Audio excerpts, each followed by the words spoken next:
So buying your first camera nowadays can feel really overwhelming and pretty hard. I mean, with so many fantastic choices to choose from, then where do you even start? Well, my friends, I've been photographing and creating videos with Sony cameras for almost a decade and been reviewing them professionally for years. And in this video right here, my friends, I'm gonna break down what I think are the best first Sony cameras to buy in this day and age.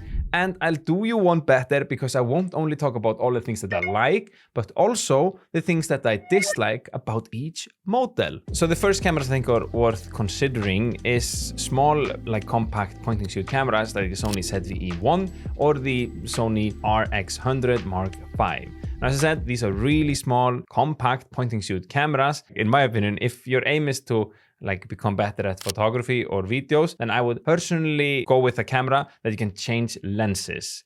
And also, one thing that I think about when I'm choosing cameras and buying cameras on myself is that I always keep in mind that I would much rather buy a cheap camera and an expensive lens than the other way around. So just keep that in mind throughout the video, depending on your budget, because the budget of all of us is going to vary a ton, and that's why I'm creating this video to show you what is the perfect for you. So now that we have established that having a camera where you can swap lenses is pretty nice, then the first Sony cameras on that list would be the old Sony NEX5 or Sony NEX7. The NEX5 has a 14 megapixel APS-C sensor and the NEX7 has a 24 megapixel APS-C sensor. Both of these cameras can film full HD. Now, in my opinion, then I do think that these cameras are maybe, or they are a little bit too budget. And if you can, then I highly recommend that you get a little bit better camera, which is the next one on the list, because you be able to do so much more with it. And the next camera on the list is, of course, the good old Sony A7C II. Now, this camera, it is legendary. It was my first ever Sony camera, and it is basically what's gotten me into all of this. Now, I've shot in so many photos on it, some of my greatest are captured on it, and it's a fantastic little camera. I mean, I have it here. It's this one. Now, this camera is equipped with a 24.2 megapixel APS-C sensor. Almost dropped it there. And by the way, I've dropped it multiple times. I'll tell you more, you'll see. But they can film 4K up to 30 frames per second. And if you want to get super slow motion, then you can film 120 frames per second in full HD. Now, when this camera was launched on the market, it was insane because the specs and what it can do for the price point it was back then and in such a small body, insane. And I do think still in this day and age, it still holds up. I mean, it's not perfect and it has some weaknesses, and I'm going to tell you all of them weaknesses in a second, but just take a notice on how ridiculously small and compact and also robust it is. You saw that I almost dropped it. I've had it for so long that I've dropped it multiple times, and it's been with me in freezing conditions and also tropical conditions, and it still works fine. I mean, it's a great little camera. Now, it is equipped with pretty good Sony autofocus. I mean, the grip is small. Some people don't like it, but I mean, it's a Sony APS-C camera. They are small, so I don't think we can complain there. It has a screen which only goes up like this here. I've always found that a little bit annoying and weird because when I'm vlogging, you cannot really see yourself. But it also has a viewfinder. So this is a great hybrid camera that you can film both photos and videos with. Now, it's not perfect. It is equipped with one of the smaller Sony batteries, which I find, I mean, they suck. That you have to have, if you decide to go with this camera, which is something that I definitely still recommend, then buy many of these. And if you are considering the A7C II, then I do think it's also worth to mention the A6000. That is the older version of this. It has the same APS-C sensor, if I remember it correctly, but it can only film in full HD. So if filming is not something that you want to do, or you maybe don't want to have 4K, then by all means get that camera. But A7C II, there you have 4K. And if you also are considering A7C II or the A6000, then it's definitely also worth to consider the A6400. This is a legendary camera too, and a total classic. I mean, the foundation of this entire channel is both filmed and photographed on this. Some of my best shots to this date are captured on this camera. It has the exact same settings, so these are kind of the same cameras. I was a little bit bummed out when this came, but they companies sometimes do this, they make minor changes. But one thing that is cool is that now you have a flip up screen. So if you're a content creator, then it's really nice that you can see yourself when you're vlogging. Well, remember here, you can't. Bad. little bit better.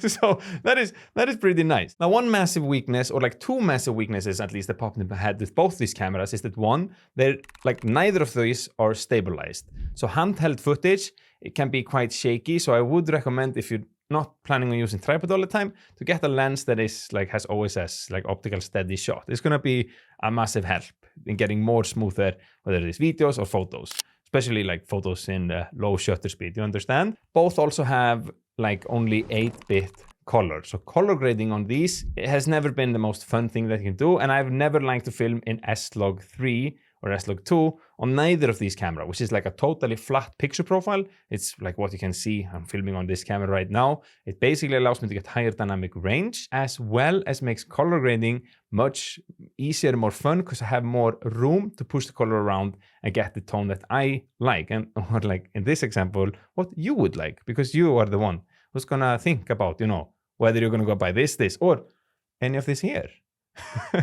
We'll get all of them in a second. Now, since we are talking about the like old school A6 400 and 300, then like honorable mention is the A6 500, which is kind of the same like this, the A6 400, but it had in-body stabilization. And then there is the A6 6000. I've never had neither of those cameras, that's why I'm not really gonna dive into them, but the A6 6000, these Sony names, it makes me crazy, you know. please like the like button for all of them. Like, I'm cutting away so many times when I'm saying it wrong. And I've been doing this professionally, you know.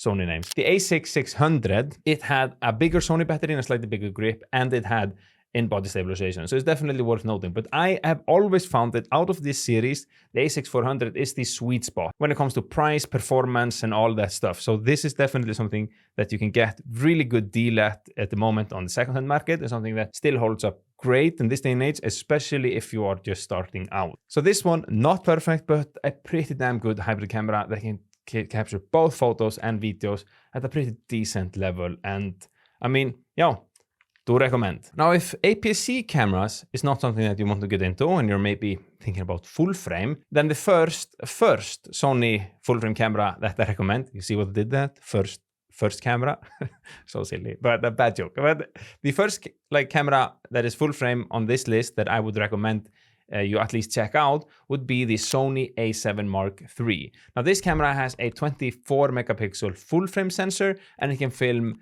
4K up to 30 frames per second, and if you want to get slow motion, then you can get 120 frames per second in full HD. Now, this is a camera that is equipped with a 5-axis IPS, so it is stable, very good and fantastic. It's also the camera, I don't know if you saw, but my friend Peter Lindgren went viral with this poker b-roll back in the day. It's all filmed on A7 Mark III, so you can definitely get some like cool footage with it. And I do think it's a solid hybrid camera for both photos and video. Now, it's not perfect. It is limited with only 8-bit color, same as the A6 400, A6 300, and that lineup there. And it is also like a little bit outdated, especially compared to other like Sony cameras that you can get nowadays. And that brings us to the next Sony camera that I would recommend you at least checking out, or just getting, because it's absolutely one of my all-time favorites and something that I still use to this day for almost all of my photos and videos, and that is of course the Sony A7 IV. Now, this is a fantastic hybrid full-frame camera that can film 4K footage, now up to 60 frames per second, although the 60 frames per second it is cropped, and it's also equipped with a 33 megapixel full-frame sensor. Now, 33 megapixels I've always found to be a little nice sweet spot. It's not like that like 40 up to 60 megapixel that the higher end photo cameras has, but it's still not the 24 megapixel. So you're getting like a little bit better resolution, and then you also can film a ton with it as well. Now you finally have 10-bit color. So color grading with the A7 IV, it's much more enjoyable than on the previous versions. And as you can see here, this entire video that you're looking at is filmed on the A7 IV. That's why I'm not holding it in the hand. It's it's this camera right here. And if you like the details and what you're seeing, then then you're looking at the camera. And I want to tell you also that this video is filmed in like f1.8 with a mist filter. So I'm trying to make everything really soft and take off the digital look, but still I think the quality looks great. I mean, look, it's not bad, right? And here we're talking about a camera that I've taken like some of my all-time best photos ever. I mean, I bring it with me all the time. I'm still taking photos with it a ton, and I just absolutely, I mean, love is a strong word, but man, I mean, I love my kids, I love my wife, I love my mom, and I love my Sony A7 IV. And personally, I do think this is one of the best like hybrid cameras that you can get, especially if you take into consideration the price versus like what you can do ratio, because you can get this is a few years old, and you can get this on the second-hand market for pretty reasonable price, and it can do a ton. Not bad. Is it perfect? No, it's not perfect like at all. I think no cameras are perfect. The things that I've never liked about it is that it suffers quite a lot from rolling shutter, the jello effect. And all of these cameras that we talked about up until this point, they do have quite a lot of like rolling shutter. So just keep that in mind. But if you're like me, you're interested in both photos and video, you're a hybrid, hybrid. You're a hybrid shooter, then I like definitely think that you should consider. And one thing I want to add too is that like all of these cameras that we talked about up to this point, you can get on the second-hand market for a fairly reasonable price or a good price. And I mean, keep that in mind as well. Remember, much rather I'd buy a cheaper camera with a more expensive lens, because you're going to get better quality that way. Now, we talked about the Sony A7 IV, and you're thinking, wow, that's a pretty nice full-frame camera. And I mean, it is. But there is another full-frame camera on the market, especially if you're a hybrid shooter, that I would also recommend at least checking out. And that would be the Sony A7C II. Now, this is basically like a Sony A7 IV, but in a small, compact body that is like kind of the same size as the APS-C cameras, which is fantastic. And yeah, one thing I forgot to mention also with the Sony A7 IV and also the full frame camera is that now you have these bigger Sony batteries, and these are great. You only have to bring like 1 or 2, maybe 3 if you're filming for an entire day. If I don't know, I don't change batteries that much. These are so much better than the small ones, which is fantastic. And since me personally, I've been quite a fan of Sony APS-C because of the size, then this one is a camera that I've also been a huge fan of.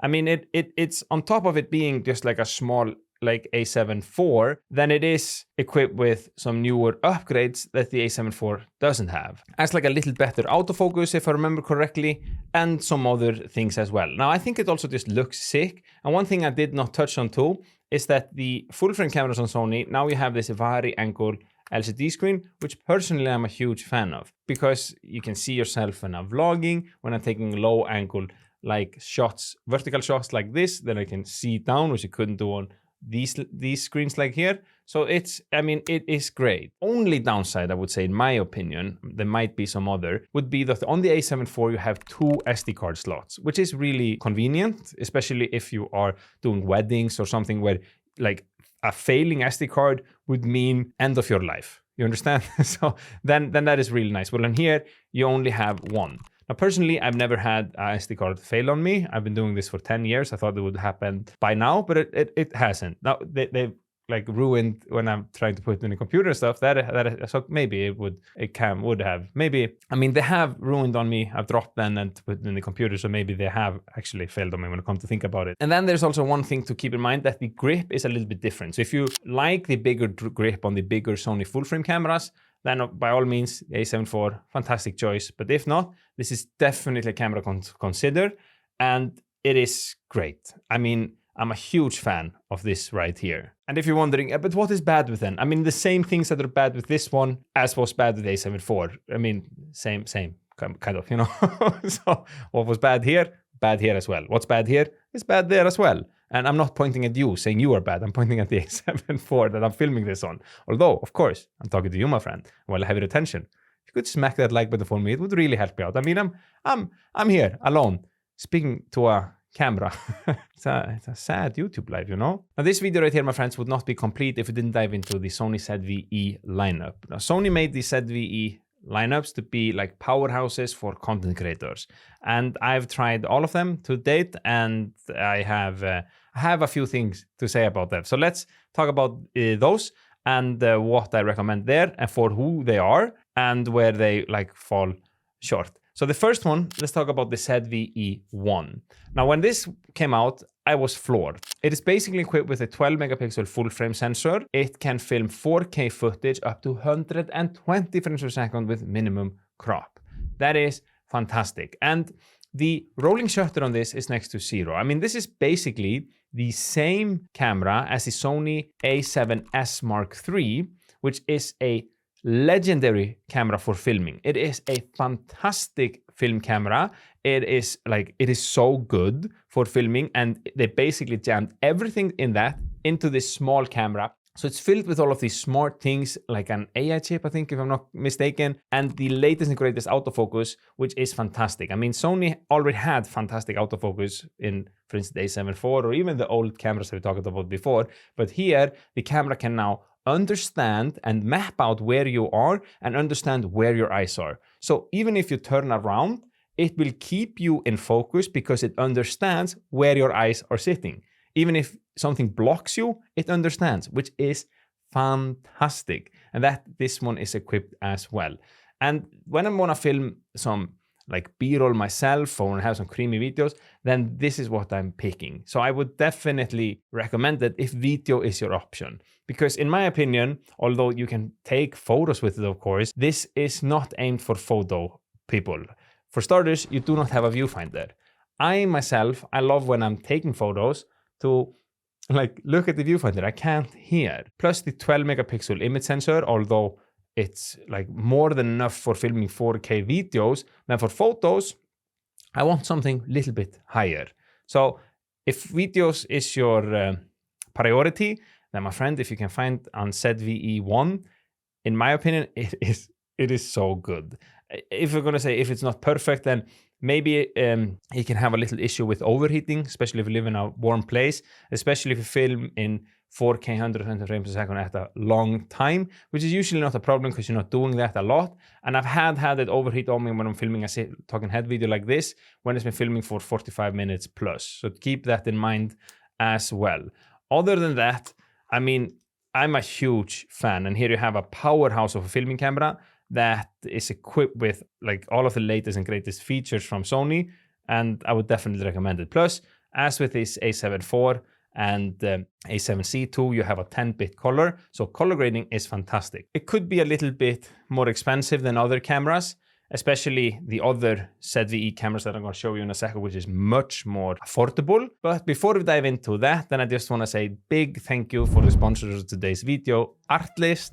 Now, in my opinion, Artlist is by far the best place to get music and sound effects, and it's where I've been getting my music and sound effects for all of my videos here for years. Now, I don't say this lightheartedly. Those of you who follow me, you know that I do not do a ton of sponsored videos because I only want to work with brands that I truly believe in and like actually use, and Artlist is one of them. And down in the description, you can find the link which will give you 2 months off your yearly subscription. And by the way, they just released a brand new feature, which is LUTs. So this video that you're looking at right now is color graded with the LUTs from them. And take a look at this, my friends. They have so many different creative LUTs, and you can just go and scroll here. They have a bunch of different footage for their own that you can click on first to see how the LUT would look like in that environment, which could save you a ton of time as well. Now, once you find a look that you like, it's so easy. You just click it, download it, and then you place it over your own video footage, and boom, just like that, you have color graded footage in an extremely simple way. So now with Artlist, I'm getting my music, my sound effects, my stock footage, my templates, and also now a lot of cool LUTs as well. I mean, this is an all-in-one platform for creators, and my friends, if you're not using it, you're totally missing out. So in the description, there's a link which will give you 2 months extra of your yearly subscription, plus a little kickback to me because it's an affiliate link. So big thanks for that. Anyhow, on to the next camera on the list, which is something that, I mean, it's a pretty decent camera. So the next camera on the list, and something that is definitely worth to like take a closer look at if you are like wondering what Sony camera should I buy now, that would be the Sony ZV-E10. This is an APS-C camera and is equipped with a 24.2 megapixel APS-C sensor. It is kind of the same APS-C sensor as you have here on the A7 III or A7 IV. And remember, out of those cameras, the one that I would personally go with would be the A6400. But the difference with the ZV-E10 and the A6400 is that this one is like this content creation, more geared towards video creation and content, because it has a lot of smart features in it, which the A7 A6700, sorry, that is a camera we talk about later, but the A6400 does not have. For instance, you now have this digital active stabilization, which is quite decent. So remember, these cameras are not stabilized inside, but by punching a little bit in, you're losing a little bit of crop, but in exchange for a lot smoother footage. So this one is equipped with that as well. Now, the reason I think this is less of a hybrid camera and more of a video camera is because it lacks IPS. And as I told you before, that is something that I just love to do when I'm taking a photo. I don't know, it's just maybe a vibe thing, but it's just so satisfying when you're finding a shot and you're lining it up like this. It's awesome, and this does not have it. However, what this does have, which the A6400 does not have, is a flip screen, a vari-angle flip screen. And this is really nice when you are vlogging, and I just personally enjoy this a ton. And I do think for the size, it is quite good. You can film 4K up to 30 frames per second. I think I told you that before. And I mean, it is tiny. It's actually a little bit smaller than A6400. Now, where it falls short, it's the same as those cameras. You're limited by 8-bit color, and also the rolling shutter, it's quite bad. And the color on it, I mean, it's decent, but nowadays Sony's gotten so much better. But if you can find it on a good deal, and you're leaning more towards video and just content creation in general, then this is definitely worth taking a closer look at. However, they did release the newer version. I do not have it here in the studio, the Sony ZV-E10 Mark II. Now, that camera, you can film 4K now up to 60 frames per second, so you're not limited just to 30 frames per second. You have 10-bit color depth, which is there's a massive difference when it comes to color grading your videos. Now, I've said that a few times, so I don't have to say it again. It also now has an enhanced autofocus system. It's has real-time tracking. I think it's equipped with this AI chip. Sony, I don't know what this AI chip even means, but they write, maybe it's a buzzword, but I mean, the autofocus on those cameras that they're writing on, it's miles better. But still, the old ones, good autofocus. They've just taken it to a whole new level, And also in the ZV-E10 Mark II, you have much better active stabilization and these cool features like framing and all that stuff. Now, where I think ZV-E10 Mark II falls a little bit short, and what's the bad thing about it, it has nothing to do with the fact that it's a much better camera than the ZV-E10 Mark I, but it's the fact that there is an APS-C camera out on the market, which for just for a little more money, you can get everything that the ZV-E10 Mark II offers, plus a whole lot more. Which brings us to what's, in my opinion, the greatest hybrid APS-C camera I've ever come across. And that is the camera that floored me when I saw the specs on it first, and a much anticipated Sony a6700. Now, this little camera is equipped with a 26 megapixel APS-C sensor. It can film 4K up to 120 frames per second, which is fantastic. The ZV-E10 Mark II cannot film it up to 120 frames per second. I mean, not even my trusted Sony A7 Mark IV. The Sony names are driving me crazy right now. But the A7 IV cannot do that either, while this little camera can. And one thing that you should keep in mind too is that the sensor in this is the same sensor as on the Sony FX30, which is a cinema line of an APS-C camera. So the sensor on it and the quality is great. I'm incredibly impressed. Now, it also has a vari-angle flip screen. It has a built-in IPS, so it's stabilized, which the ZV-E10 Mark II did not have, which I was also why didn't they put it there when this camera exists? It has a big, nice grip. You have the big Sony battery, really, really nice. It's a fantastic hybrid camera, so photos and videos, really, really good. 10-bit color, and then it has a mechanical shutter, which the ZV-E10 Mark II did not have. Also blew my mind why they even released the camera. It wasn't at least slightly better than this one while this exists.